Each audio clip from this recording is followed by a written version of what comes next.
Hello everyone, welcome to Roja Patnaik kitchen. ఎవరైతే నా ఛానల్ని ఫస్ట్ టైం చూస్తున్నారో సబ్స్క్రైబ్ చేసుకోండి. బెల్ ఐకన్ని ప్రెస్ చేస్తే మీకు నోటిఫికేషన్ వస్తాయి. ఇది బ్రౌన్ రైస్ ఏం చేయాలో అర్థం కాక తోటకూర పప్పు చేశాను. తర్వాత సైడ్ డిష్ ఏదైనా ఉండాలని చెప్పి కాకరకాయకి పసుపు ఉప్పు రాసేసి ఇలా డీప్ ఫ్రై చేస్తున్నాను. చూడండి, బాగా ఫ్రై అయిపోయింది. ఆయిల్ని హై ఫ్లేమ్లో వేడి చేసుకొని మీడియం ఫ్లేమ్లో పెట్టి ఇలా ఫ్రై చేసుకుంటున్నాను.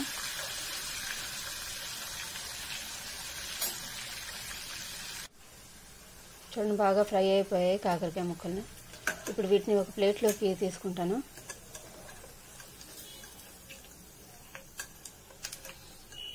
టూ మినిట్స్లో రెడీ అయిపోతుంది ఈ సైడ్ డిష్. దేనితోనైనా, పప్పుతోనైనా, సాంబార్తోనైనా, రసంతోనైనా మనం ట్రై చేయొచ్చు. ఇప్పుడు వంకాయ ముక్కలను కూడా వేసేసుకున్నాను.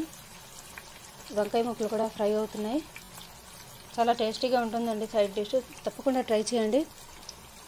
కామెంట్ సెక్షన్లో చెప్పండి ఎలా ఉందో నా రెసిపీ అని. చూడండి, వంకాయ ముక్కలు కూడా ఫ్రై అయిపోయాయి. ఇప్పుడు వీటిని కూడా ఒక ప్లేట్లోకి తీసుకుంటున్నాను.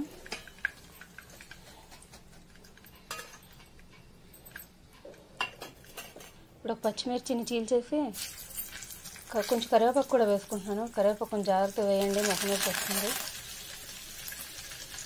వీటిని కూడా ఒక ప్లేట్లో తీసుకుంటున్నాను.